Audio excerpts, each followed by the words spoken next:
Hey everyone, I'm out here in the garage and what we're doing today is reassembling the cylinder heads for the 2008 Acura MDX. So stay tuned.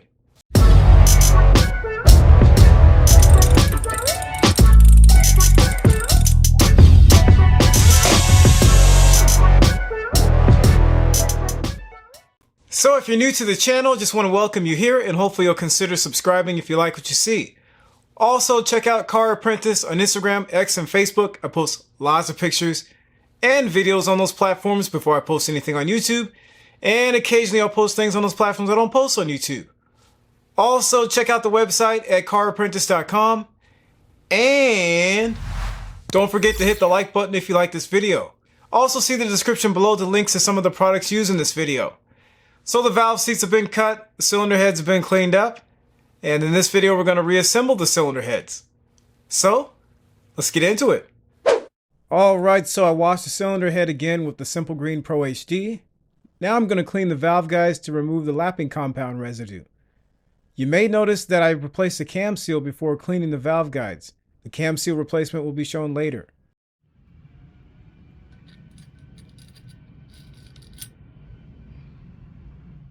As an example, I sprayed a guide with carbon intake cleaner, then I used a wire brush to clean it.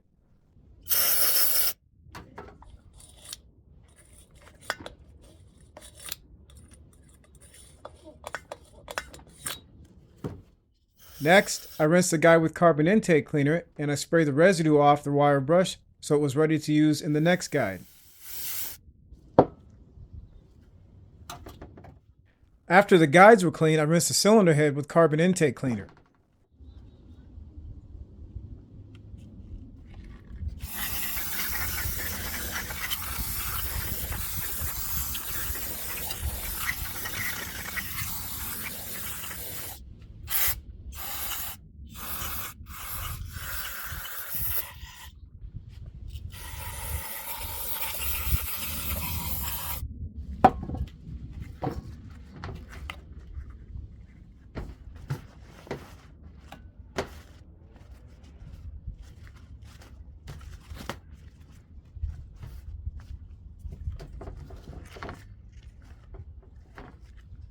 I checked for roughness in the guides with the valve I cleaned with acetone.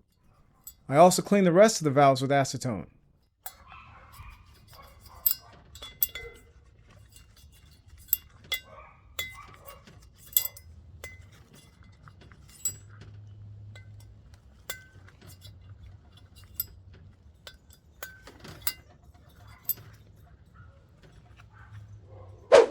So I've got all the cylinder head components out here on the table. Everything's been cleaned again. After doing that valve grinding, I had a bunch of debris everywhere, so I wanted to make sure that this stuff was nice and clean. So the cylinder head surfaces have been machined. So when I had the valve seats replaced, they did machine the cylinder head surfaces, so I have a nice tight seal.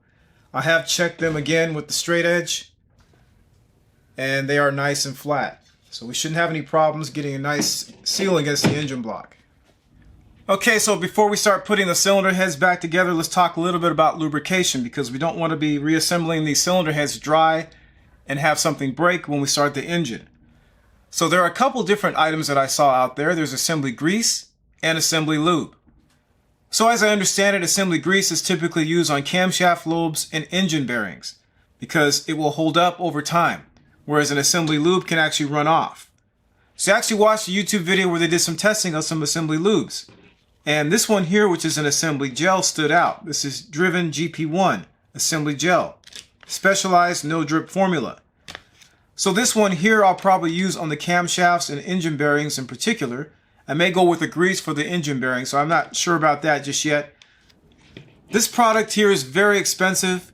Comes in a 1-ounce package for $6 and is very hard to find. I had a tough time finding this. You can't get it on Amazon, you can't get it on eBay that I could see. So this one you may consider going away from and just using this, especially if you're going to be reassembling your engine very quickly.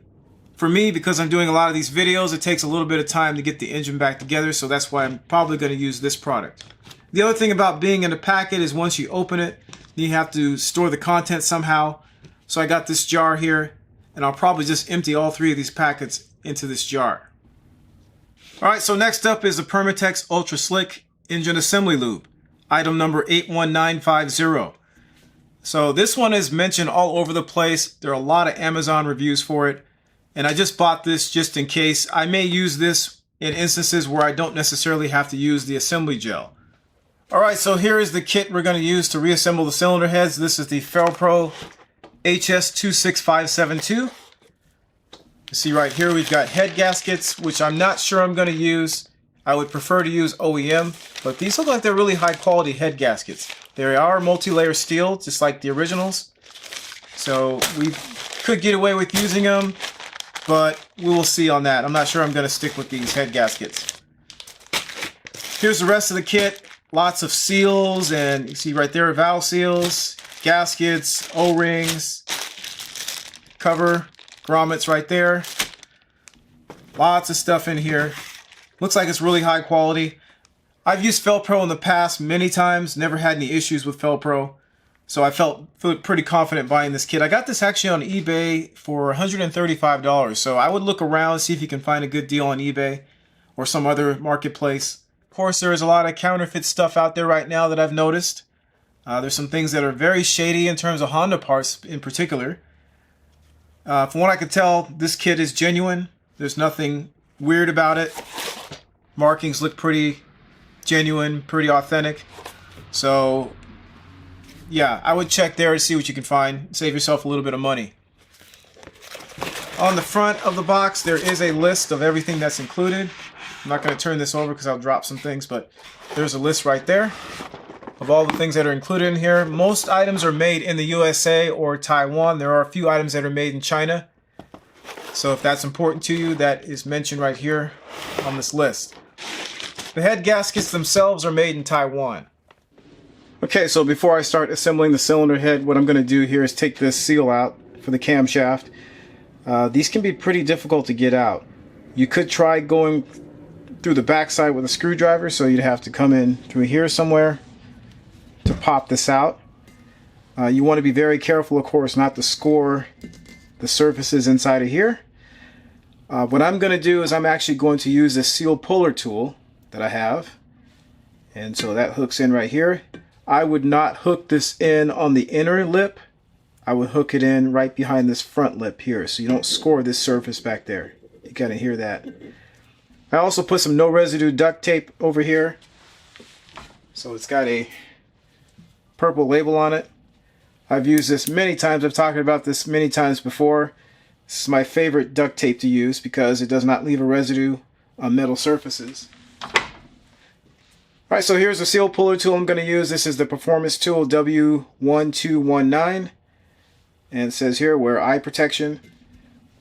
So I think this hook here is for larger seals.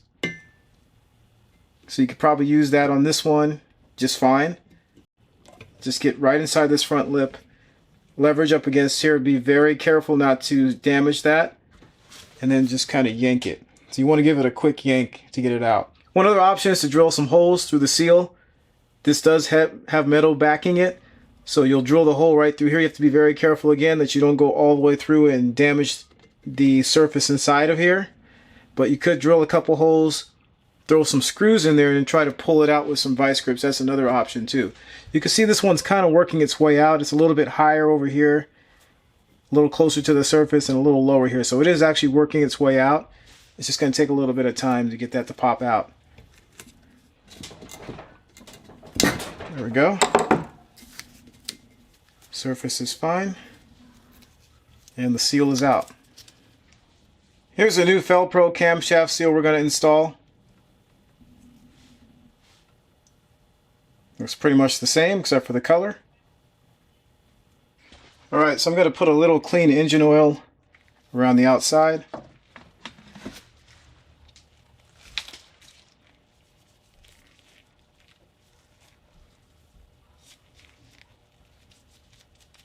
Okay, and then we're going to put this in.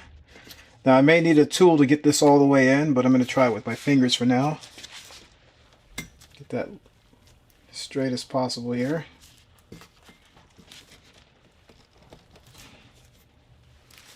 Alright, so I've got a 36mm axle nut socket that seems to be the best fit here. And I'm going to tap that. Try a rubber mallet. I may have to go to a sledgehammer.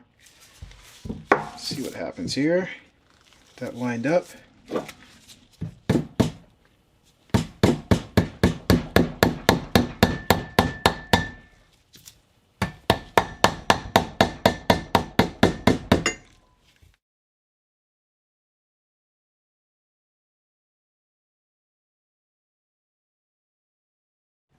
Alright, so we are ready to install the valves. We're going to start with the exhaust side right over here.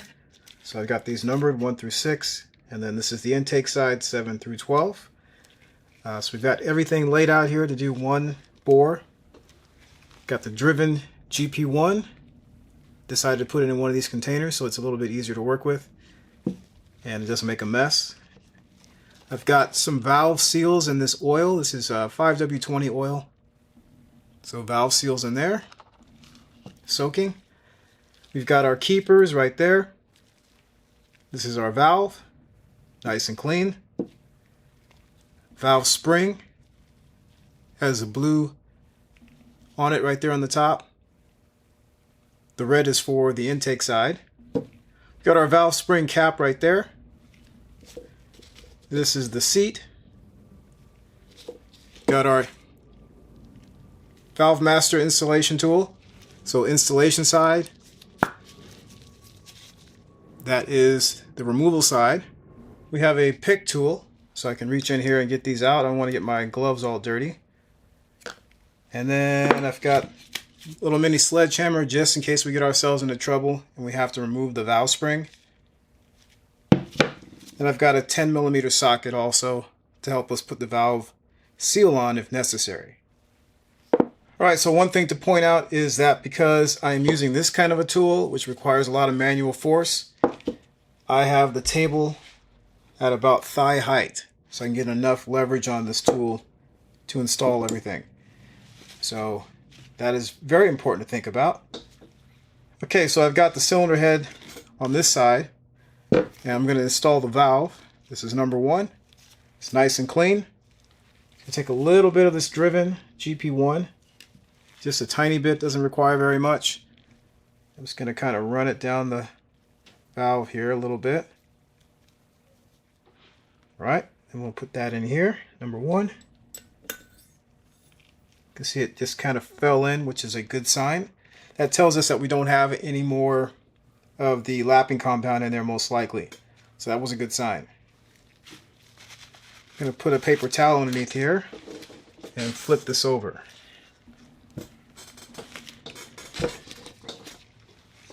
Alright, so we got the valve in right there. Next step is going to be to put in our valve seat for our spring. Goes in like that. May want to put a little bit of oil on this too so it slides down easier. Or the assembly gel or assembly lube.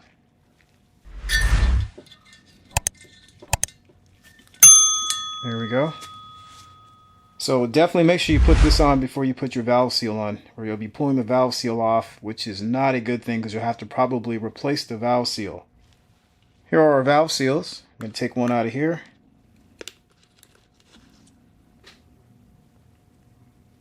So I have this little locator tool that comes in the kit. Just put it on like that. And then put your valve seal on next. This is lubricated, so that should help. Help it slide down easier. And as this is going down, I'm going to pull this thing out too. Like that. That's how I like to do that. Alright. And then we just want to snap that down. So you can use a 10mm socket. I think the Valve Master also on this end, if I remember correctly, you can use this end too. So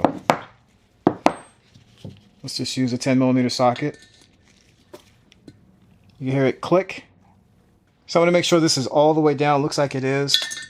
Just going to put the 10mm on there. Give it a couple quick taps.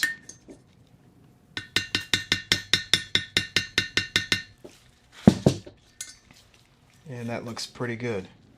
So you should not see any of those little rings we saw on the valve guide.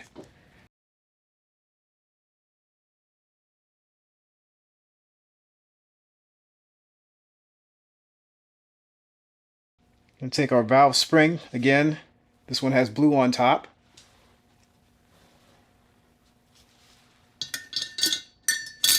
Put that on. There's our cap. And then our keepers go inside the cap.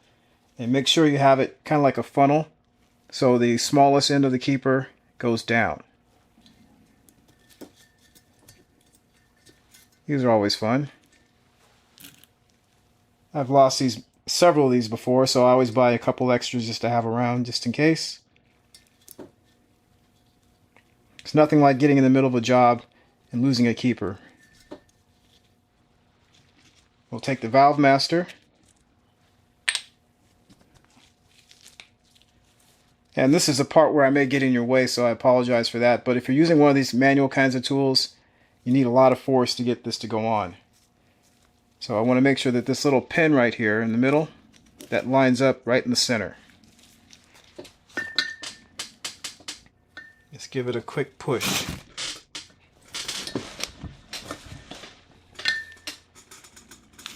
And that is on. So I like to kind of put my hip into it a little bit. So those keepers should be sitting right below this little lip here on the valve. So that is installed. We're going to move on and do the rest of them. If you have any issues where, for example, the keeper is a little cockeyed, or maybe one keeper is down but the other one's not, with the valve master you want to immediately use a removal end and start over. So don't keep trying to force it on. Just take it out, reset everything, and then use this end to install it. Alright, so the valves are in on the exhaust side and the intake side on this cylinder head. I also did the other cylinder head. And now we're going to start putting the other components in. We're going to start first of all with the camshaft. We want to lubricate this, so I'm going to use some of the assembly gel on all the lobes here and lubricate that up. See, this stuff's really tacky.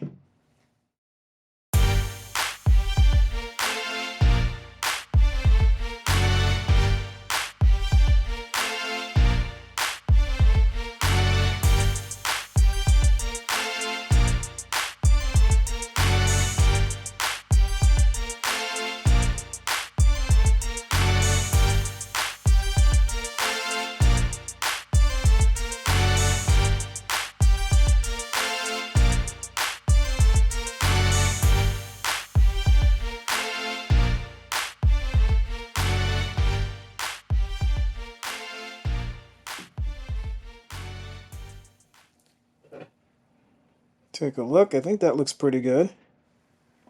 That should do fine for now.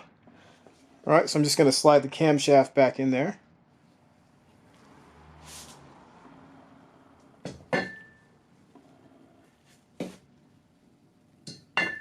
Try not to wipe off the gel here.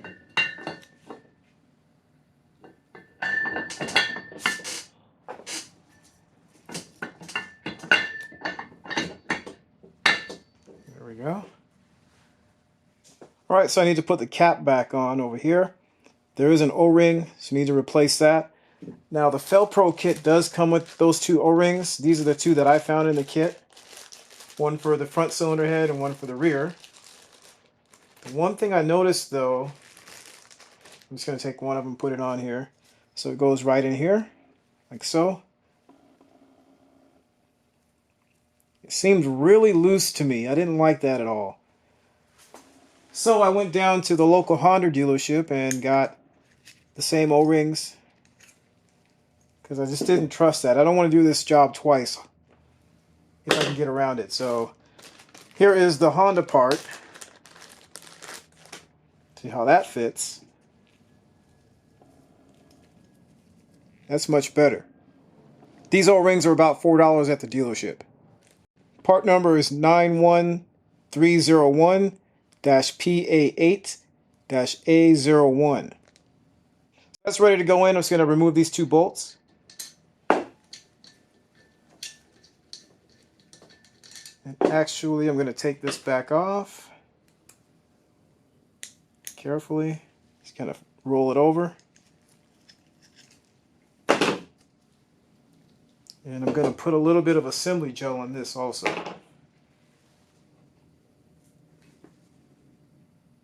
You can use engine oil if you want. I have the gel handy here, so I'm just going to use this. Just going to kind of rub it around there. Wipe it around the whole thing.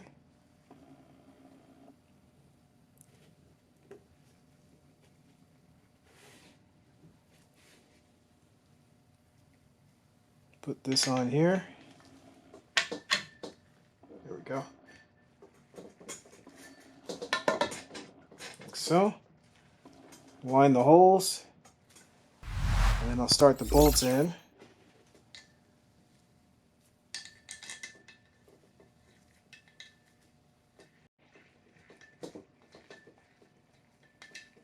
Don't have any tools handy, that's why I'm doing this by hand right now.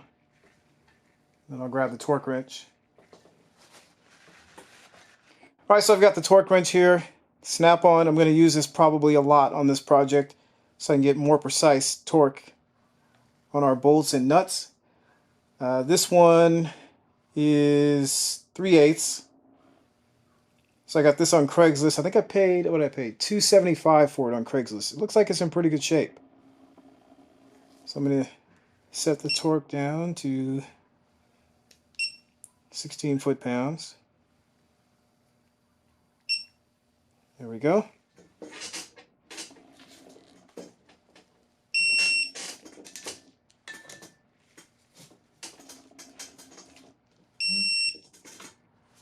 Yeah, it's really cool how it lights up and you get the beep, so you're not guessing when you're close to your torque. Alright, so here's one of the lost motion assemblies we're going to put in. Part number is 14820 P8F A01. So this is genuine Honda. That is what they look like. So if you remember the old ones, the tops were a little bit worn, so I just decided to go ahead and replace these. I'm going to put a little bit of assembly gel on top here at least. Like that.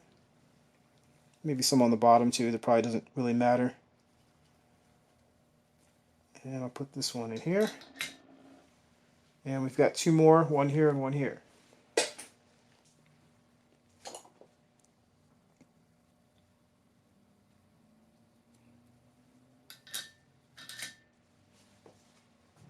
Alright, so we're going to put the rocker assembly back together. On the exhaust side, which is this side, you're supposed to put a little bit of oil on the threads of the bolts and also under the flange head. Alright, so I'm going to take this bolt out of here and put a little bit of assembly gel on the threads and under the flange here.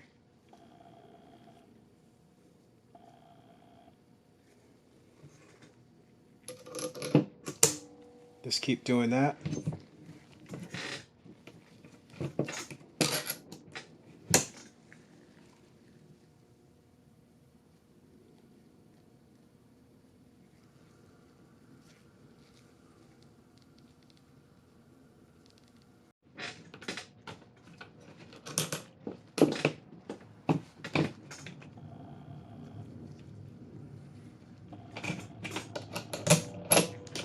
Alright, that's done.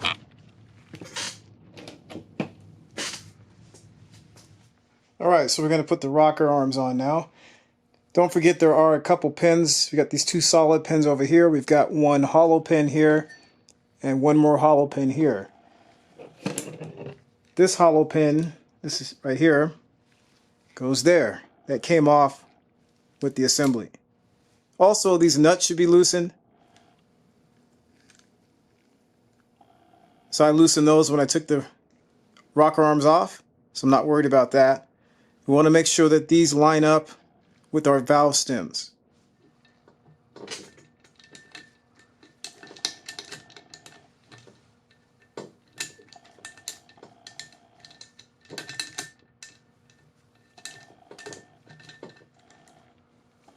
Okay, I got those started. I'm going to try to get this to sit down now. Make sure these rockers are all correct. Go.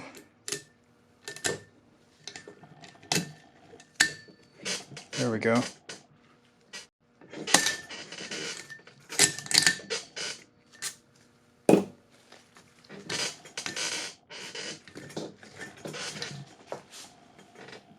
That one's down now too. On the intake side, I would just take the bolts out, put the rocker assembly down like it is, and then put the bolts in.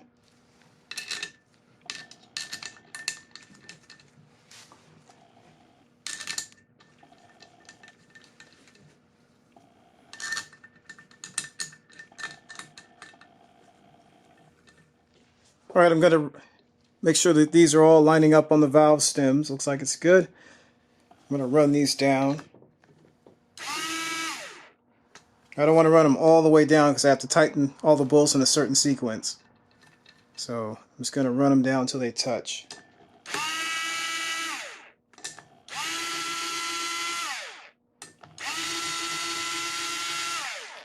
Okay. I'm going to put a little bit of assembly gel on these rollers too. Probably not necessary, but I want to have this as lubricated as possible. So I'm going to do that.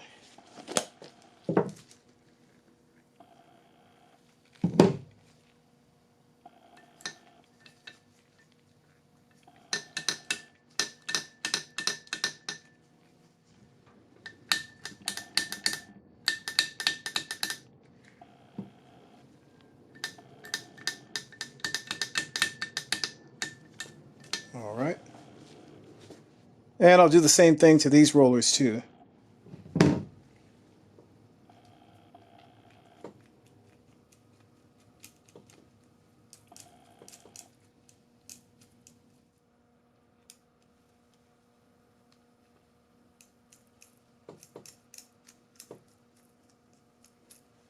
All right, one critical mistake I just made. I forgot to put the assembly gel on top of the valve stems here. I forgot about that. That needs to be done also. So do this side real quick.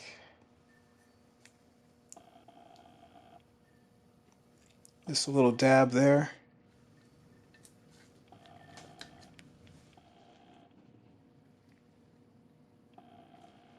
Let's do it on the pick tool here.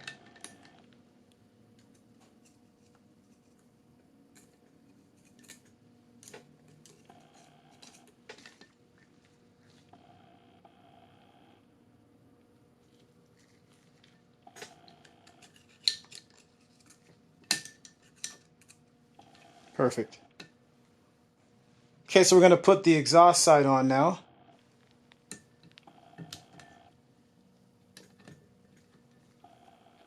Remember the dowel pins here and there.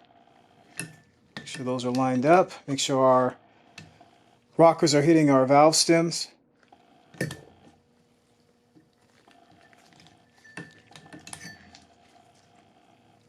This is probably going to be a little more challenging on this side. Yeah, it's just having it clear this area here is the tough part.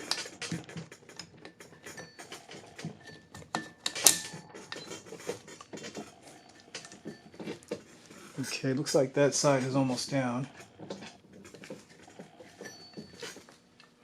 Just going to hold this down and try to gradually work this side down.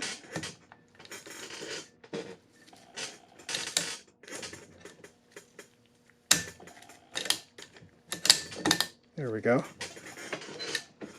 Start the bolts down now.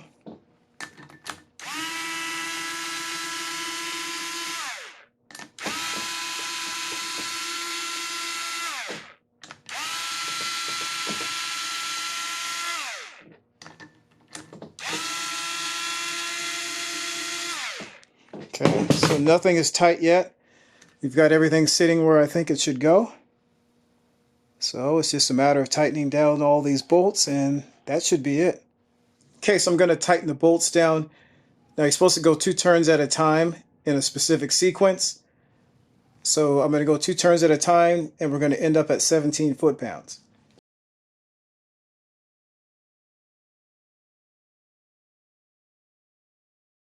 So I'm going to start here.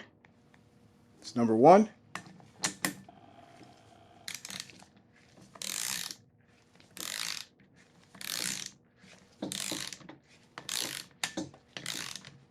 Okay, number 2 is here.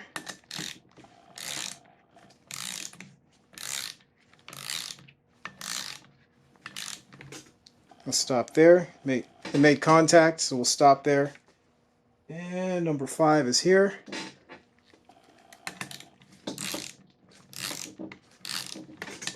I'll stop there.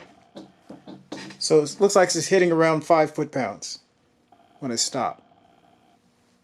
And then number 9 over here.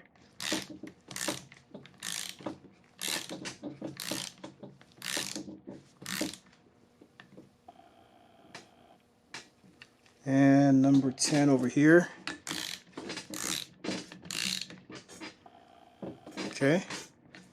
So all are tightened down to around 5 foot-pounds. We're just going to go back now and tighten them all down to 17. Number 1. Number 4.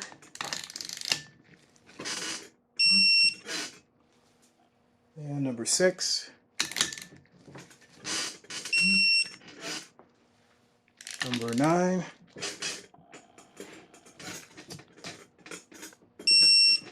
And number 10.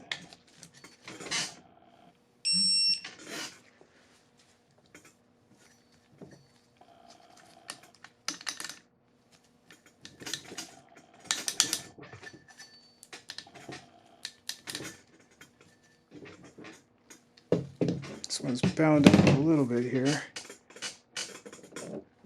Okay.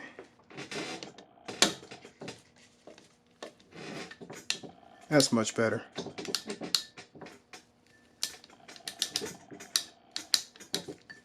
Yeah, so definitely check that. You don't want these bound up before you even start the engine. We're going to adjust the valves anyway, so it's not too big a deal.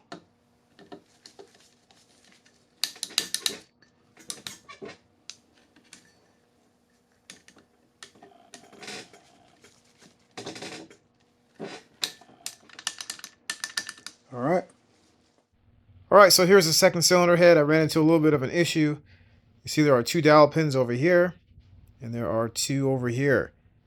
And one is missing. So I'm not sure what happened. Somewhere probably in the cleaning process, I lost one of the dowel pins. So I had to go to the salvage yard to find that. Fortunately, at the salvage yard, the engine that I was looking at was torn apart. So this was pretty quick and easy to get out. If you need to get one from Honda, they are becoming a little bit scarce, but the part number is 90701 P8A A00. To get this out, you can use a drill bit. I probably would wrap some tape around it. Just find the appropriate size drill bit. I think a 1/4 inch was about the size I used, I believe. And then just pull it out. You can also try getting a screwdriver from above in the slot here and just kind of work it out. And the solid dowel pins, the part number is 94302 06100.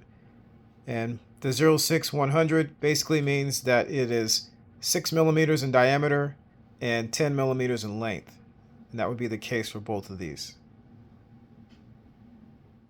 Alright, so I just wanted to point out one thing. So I've got the cylinder head all reassembled. This is the rear cylinder head. So what I should have done probably is put the camshaft in first, and then put this cover on, and then put the pulley on here to check the alignment of the timing marks. So here's a timing mark on the pulley. There's a timing mark on the rear cover. You can see they're off. So what will probably happen if I try to move this now, if I try to line these 2 marks up, this whole camshaft and the rocker assembly is probably going to jump way over here somewhere. So for right now, I'm just going to leave it as is, and then we'll line it up before we install the timing belt. Alright, so I got the cylinder heads reassembled. I'm going to set these aside, and I'm going to start working on the lower end of the engine. So the cylinder heads were returned to me in these bags when I had them resurfaced, and I had the valve seats replaced. So I'm just going to put the cylinder heads in their respective bags. Alright, so there you have it. There's reassembling the cylinder heads for the 2008 Acura MDX. So we've got the main components of the top end of the engine all taken care of, and now we're going to work on the bottom end. So hopefully this information was helpful, and thanks for watching.